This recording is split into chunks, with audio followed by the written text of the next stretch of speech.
কক্সবাজারের টেকনাফে ৩ মানব পাচারকারীর লাশ উদ্ধার। নিজেদের মধ্যেই সংঘর্ষে লিপ্ত হয় তারা, এমনটাই ধারণা স্থানীয়দের। বিস্তারিত দেখুন মোস্তাফিজুর রহমানের পাঠানো প্রতিবেদনে।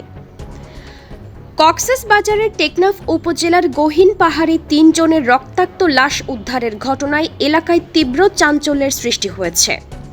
স্থানীয়দের ধারণা, একটি মানব পাচার চক্রের অভ্যন্তরীণ সংঘর্ষ ও আধিপত্য বিস্তারের বিরোধ থেকেই এই হত্যাকাণ্ড ঘটতে পারে। আজ মঙ্গলবার সকাল 10টার দিকে উপজেলার বাহারছড়া ইউনিয়নের পাহাড় উত্তর শিলখালী এলাকার দুর্গম পাহাড়ি এলাকা থেকে লাশগুলো উদ্ধার করে পুলিশ। নিহতরা হলেন মুজিবুর রহমান, নূর বশর এবং রবিউল আউয়াল। তারা সকলে বাহারছড়া শিলখালী গ্রামের বাসিন্দা।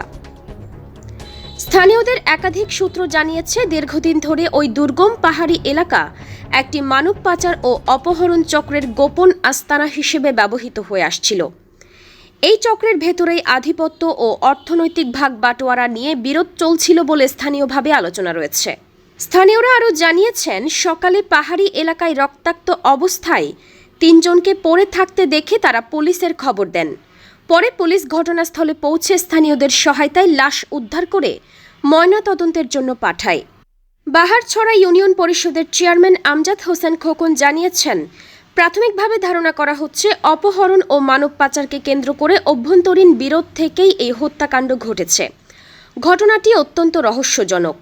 নিহত রবিউল আউয়ালের বাবা রুহুল আমিন অভিযোগ করে বলেছেন, রাতে মুজিবুর রহমান তার ছেলেকে ডেকে নিয়ে যান। এরপর সকালে পাহাড়ে লাশ পড়ে থাকার খবর পান তিনি। কী কারণে এ ঘটনা ঘটেছে তা তিনি বুঝে উঠতে পারছেন না। টেকনাফ মডেল থানার ভারপ্রাপ্ত কর্মকর্তা মোহাম্মদ সাইফুল ইসলাম জানিয়েছেন, প্রাথমিকভাবে ধারণা করা হচ্ছে এটি মানব পাচারকে কেন্দ্র করে সংঘটিত অভ্যন্তরীণ সংঘর্ষের ফল হতে পারে। তবে এই সব বিষয় যাচাই বাছাই করে দেখা হচ্ছে। প্রকৃত কারণ উদ্ঘাটনে পুলিশ কাজ করছে। স্থানীয়দের ভাষ্য অনুযায়ী ওই পাহাড়ি এলাকা দীর্ঘদিন ধরে অপরাধ চক্রের গোপন আস্তানা হিসেবে ব্যবহৃত হয়ে আসছিল।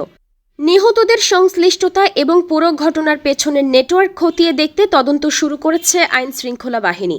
ডেস্ক নিউজ, অগ্রযাত্রা প্রতিদিন। অগ্রযাত্রা প্রতিদিন,